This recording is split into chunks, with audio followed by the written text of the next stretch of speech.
கிறிஸ்துவின் கருணை நம்மில் உருவாக. திருவருகை காலத்தின் 5ஆம் நாளில் நம்முடைய தியானம் கிறிஸ்துவின் கருணை என்ற மகத்தான பண்பின் மீது குவிகிறது. கருணை என்பது ஆண்டவருடைய அன்பின் மிக ஆற்றல்மிக்க வெளிப்பாடு. நாம் கனிவாகவும் மன்னிப்பவர்களாகவும் இருக்க தவறும்போது நம் உள்ளம் கடினப்பட்டு நம்முடைய இறை வளர்ச்சியை தடையாகிறது.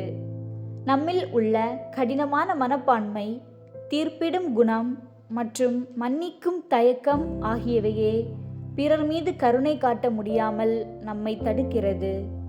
நாம் எவ்வளவு பெரிய பாவிகளாய் இருந்தாலும் அவர் நம் மீது கருணை காட்டியது போல நாமும் நம்மை புண்படுத்தியவர்கள் உட்பட நம்மை சுற்றியுள்ளவர்கள் மீது கருணை காட்ட வேண்டும்.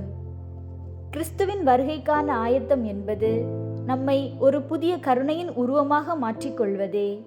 கருணையின் சர்வ வல்லமை பொருந்திய ஊற்றே, ஆண்டவரே, திருவருகை காலத்தின் இந்த 5ஆம் நாளில் உமது எல்லையற்ற கருணையை நாடி வருகின்றோம். எங்கள் உள்ளம் கல்லாக மாறி பிறரை தீர்ப்பிடும் மனப்பான்மையுடனும் விரைப்புடனும் இருந்த அத்தனை நேரங்களுக்காகவும் உம்மிடம் மன்னிப்பு கோருகின்றோம்.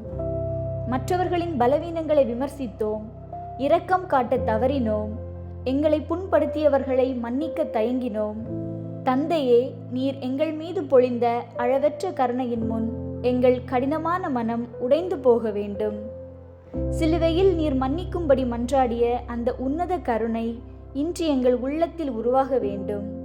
மற்றவர்களின் வலியை நாங்கள் உணர்ந்து எங்களை புண்படுத்தியவர்களை உண்மையாகவும் முழுமையாகவும் மன்னிக்க எங்களுக்கு தைரியம் தாரும்.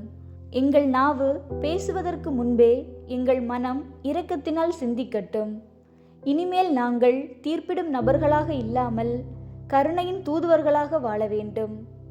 இரக்கம் உடையோர் பேறு பெற்றோர், ஏனெனில் அவர்கள் இரக்கம் பெறுவர் என்ற உமது வார்த்தையின் உண்மை எங்கள் வாழ்வில் நிலைக்கட்டும்.